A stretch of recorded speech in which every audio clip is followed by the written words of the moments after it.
একটি ভুলে আপনার সন্তানের জীবন অন্ধকার হয়ে যেতে পারে।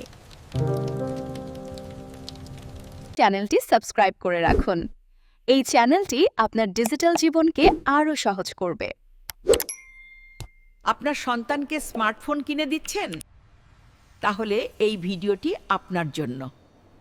যেহেতু মোবাইল বর্তমানে আমাদের দৈনন্দিন জীবনের একটা অংশ হয়ে গেছে, তাই এটি ছাড়া বর্তমান যুগে চলা মুশকিল। আমি সেটা বুঝি, আপনিও বুঝেন। আপনার সন্তানের জন্য একটি স্মার্টফোন কেনার আগে নিজেকে প্রশ্ন করুন, এটি কি আসলেই তার প্রয়োজন, নাকি শুধু অন্যের সাথে তাল মেলানোর জন্য? যদি প্রয়োজন হয়, তাহলে তার সাথে খোলামেলাভাবে কথা বলুন। ফোনটা দিন ব্যবহারের জন্য, কিন্তু কোনো শর্ত ছাড়া নয়। না, আমি ফেসবুক, টিকটক, ইউটিউবের কথা বলছি না। আমি বলছি অনলাইনে ব্যক্তিগত সীমানা নিয়ে।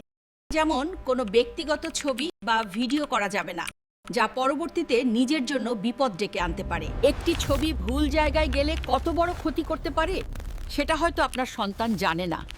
তাই আপনাকে শেখাতে হবে। স্মার্টফোন তার পার্সোনাল হতে পারে। সে হয়তো পাসওয়ার্ড প্রোটেক্ট করে আপনার থেকে নিজেকে নিরাপদ রাখতে পারবে।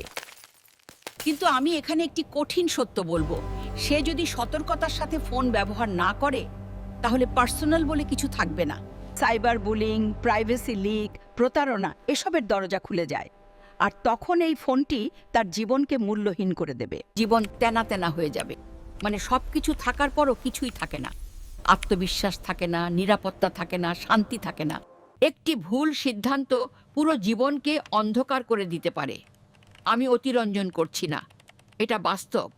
আমি নিজেও তেমন কোনো এক্সপার্ট নই, অল্প স্বল্প জ্ঞান আছে। সেই সুবাদে অনেক মানুষের ছোটখাটো সমস্যার সমাধান করার সুযোগ হয়েছে।